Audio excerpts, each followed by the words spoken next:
He might be doing something again here. He has the button.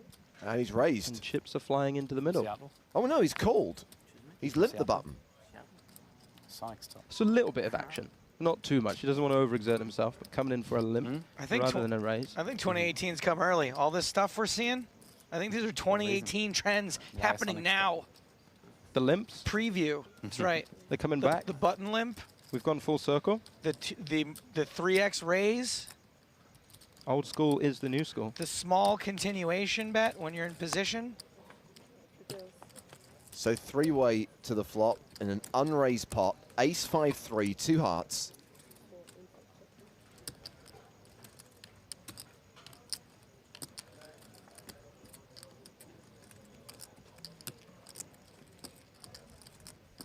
Exact range breakdowns for all three players right now. Leperis, I have no idea. Small blind, I have no idea. And big blind, any 2 cards.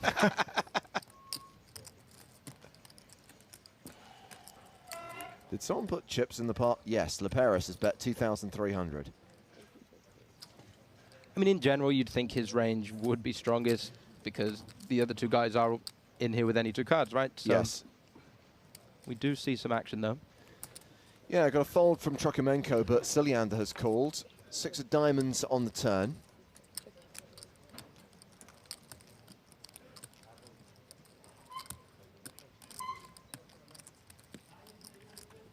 More careful deliberation and a check behind. Well, that went check on the turn, which seems pretty normal. But we talked about this on our podcast, and I came to the conclusion that I actually think Leperis should be betting the turn rather than checking. And you ended up agreeing with me, right? I did. I thought it was really close before you made your excellent point. So why don't you go ahead and spew? Okay, so based on everything that's gone on pre-flop, it being a limp pop pre-flopped, Ciliander being in the big blind, we can mostly remove big aces from Ciliander's range, right? Almost all aces in general we can remove from his range, right?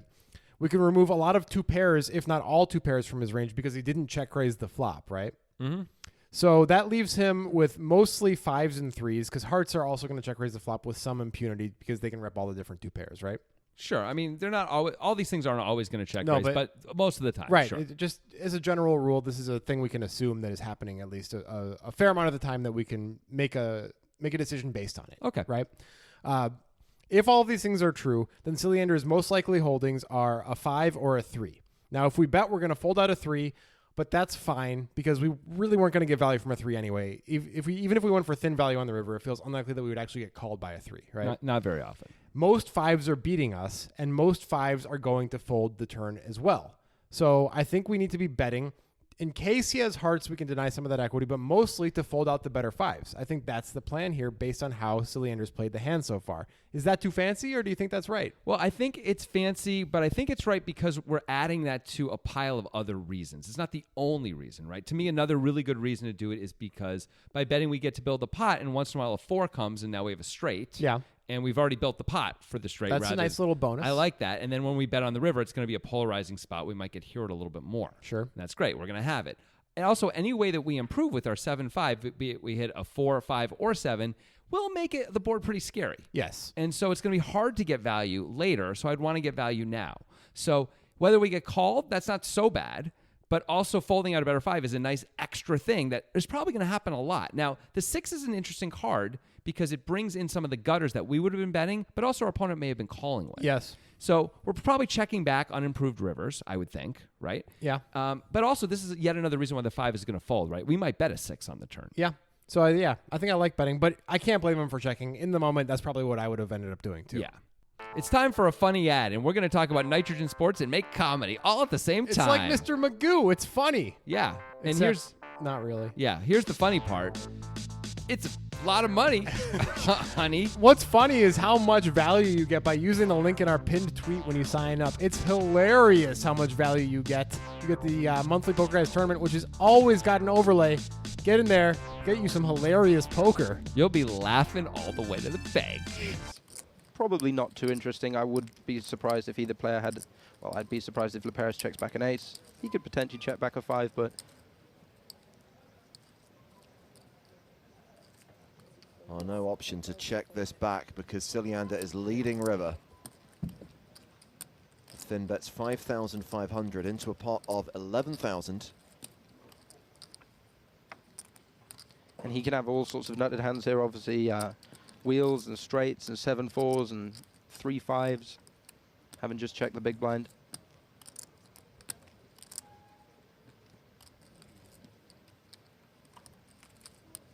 So he can have those hands. What do you think the likelihood is that he does? I think fairly likely he's value betting here. We're going to get to see? Yeah, no, it's a raise. Interesting. So limps the button, bets flop, checks back turn, now raises river, makes it 14,500. I think his line would certainly be congruent with a 5. I mean, he bet the flop, maybe looking for a bit of protection, a little bit of value. Pot controlled the turn, gets around the river, and now he's ready to try and get value on his hand. Can you raise a 5?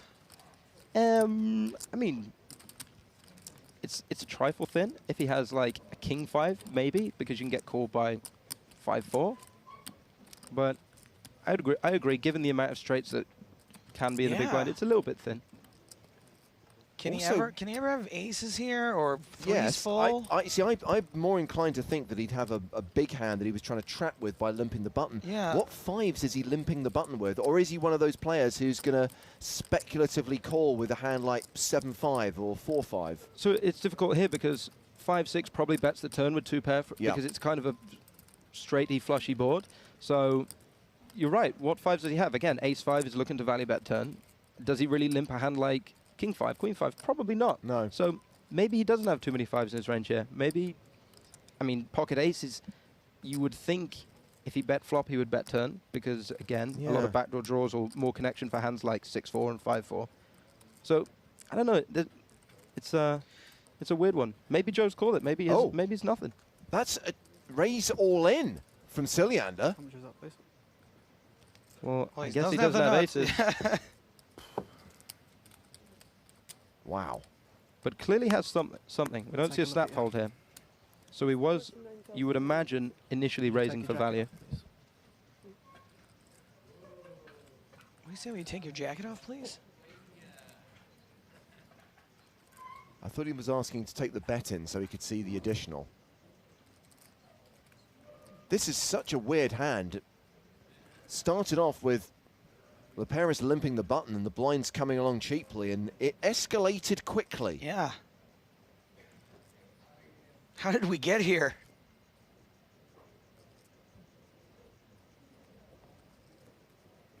This one, I think, more than fair. Leperis can take as much time as he wants. It does seem more likely now that he was raising with some kind of random 5.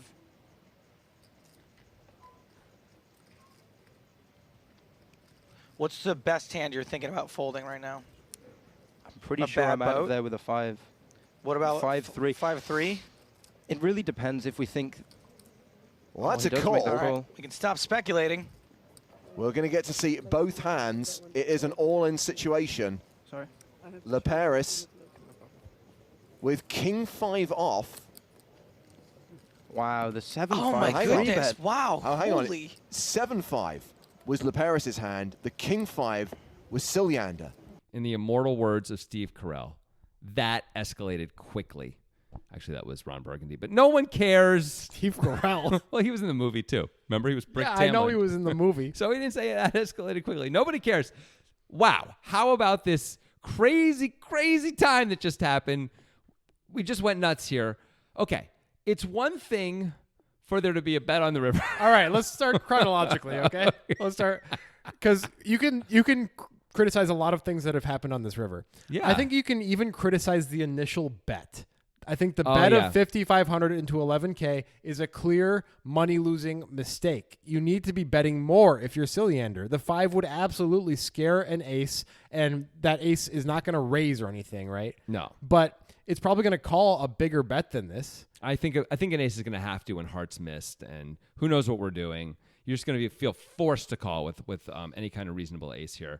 Yeah, betting half pot is weird because we could check and the ace would bet half pot anyway, Yeah. probably, something like that. And then fold to a check raise so you didn't get any value. Right, like let's just bet 80% of the pot, 90% of the pot. So that feels like a clear mistake. Agreed. But that's not even in the realm of clear mistake that the next action is, at least in our mind. Maybe we could be convinced otherwise in the comments. Who knows? But Giannis Leperis taking 7-5 and raising to 14,500. What is he trying to get called by? This is the biggest question here. how can he get called by a worse hand? I mean, 5, 4, and 5 deuce probably will call. I guess they are probably worse, will. Those are worse hands, and their kickers do play. So 7-5 would get value. But of course, if those hands are going to call, all the better 5s are going to call, and there are a lot more better 5s than worse 5s. So that is not a good reason, what I just said. By the way, Ciliander could have a straight, too. Yeah, we do block that a little bit. Yes. But also he could have a straight. Also, the bigger problem, of course, is not so much the value that's stronger than ours, although that is a problem. To me, it's the value that's worse than ours that bet the river, which is almost always folding. I don't even know what it is that's worse than ours that's betting the river. Like, Let's I would call and not be that happy about it rather than raise. Like, I don't think Ciliander really has any aces at this point. I don't think he would have played it like this up until this point. And then why would you bet an ace on the river? I could see him check calling a bad ace on the flop. Yeah. I could see him having like ace 7. Having not raised pre-flop, okay. Yeah, that's possible with ace 7. Check calls. It goes check, check. He's like, oh, well, I guess I want to try and get value because maybe my opponent has a 6? Yeah, Because he checked back the turn? good luck convincing Grant Dennis into that bullshit. I mean, come on. It's not a great You're thing. not, if you're Ciliander, maybe you're betting an ace, but I don't think you should. I think it's a bad idea. You think you should bet an ace if you're Ciliander? Only if we had a really, really good ace, and we And we won't. don't never. have We a like pretty much real- never have a good ace. Yeah, so we're not gonna get value from an ace. Basically, is the point by raising the 14,500. No. Even if Ciliander had an ace, he's probably gonna fold. He's folding ace 7 like all day here. An ace is gonna be afraid that we have a 5 as LaParis. We limped pre-flop, we bet the flop, we checked the turn, the 5 paired on the river. Of course, we have 5s in our range. Yeah. Like he's gonna fold an ace. I mean, look, reputations matter and Sure. history matters. So if there's some crazy dynamic between these two guys where they're making plays at each other, then maybe you can make some thinner value bets here. This is like Mysterio against Spider-Man, Exactly. Where like he tricks Spider-Man into like, telling him where his friends are, and then a train hits him because Spider-Man thinks he's Nick Fury. It's brilliant, but only if everything goes perfectly, and you need the dynamics to be just right. You see what I'm saying? Oh, totally. That's exactly what I was thinking. So basically the point being that if you're LaParis, you cannot profitably raise without No. a ton of exploit involved here. Now, Yes. maybe there is that, but I wouldn't give credit to that because this is a large field tournament. This is an open event. I don't think that's happening. Yeah, I agree with you. It seems very unlikely. We looked up these guys, Hendons, and it seems unlikely they've played a lot with each other or Right. anything like that. They don't. I mean, they just aren't really running in the same circles. It seems anyway, based on stuff. I don't know why this would be played. I mean, I think LaParis is fearful of not getting as much value as he's supposed to out of rivering trips, and that blinded him to the actual hands that will continue against him, the continuing range, as you like to say. Do you think that there's a meta aspect here about being on TV? And like I don't want Can't to. be. I don't want to look like I'm too nitty and just call here. Not for an actual meta value, but for like pride to make the poker community think you're like not A too good scared player. or Yeah, something. yeah. Maybe. That's all I got. Either way, it's not a good reason. This raise, I think, is the worst play in the hand. This raise seems like the worst play. I agree. And there's some pretty crazy stuff that happens Yeah, because after. then there's another thing that happens is that Ciliander goes all in. Yeah. Now, talking about this on our podcast, we very quickly didn't hate it as much as I thought.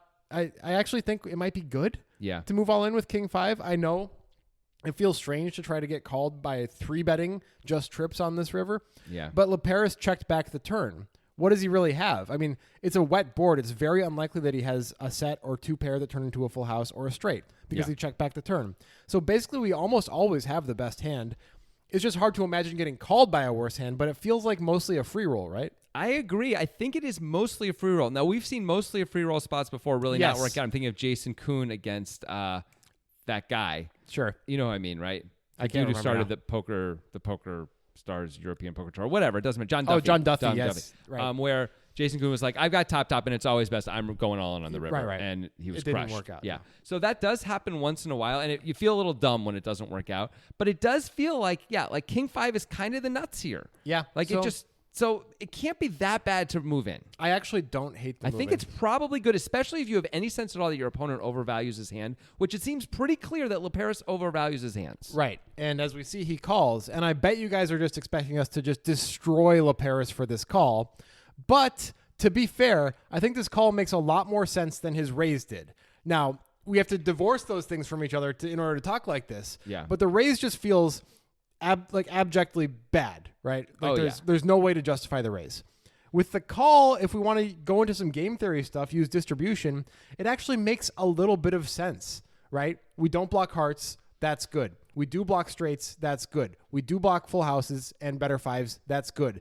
This might be literally the best hand we show up with at this point. That's good. These are all reasons to call, even though I feel like I want to fold anyway. Yeah. If we're going to call with a hand that we can get here like this with, maybe this is the hand to call with. Now, I think it's still a minus EV call versus the 0 EV fold. I think we should still fold. But if we have to pick a hand, it might be 7-5 with no hearts. Yeah, I mean, and against some players, we just can't let ourselves be exploited, and we have to call with the top of our range. Against some players, like the Bryn Kennys of the world. I don't know that, all of our opponents are like that, though, and I don't know if this is a good example of it. I think like the raise on the second, like the immediate raise is a like the Joker in the original Batman, just straight up bad, an evil. This is more like Catwoman in Batman Returns. Like, this is good and bad. You can't really tell necessarily.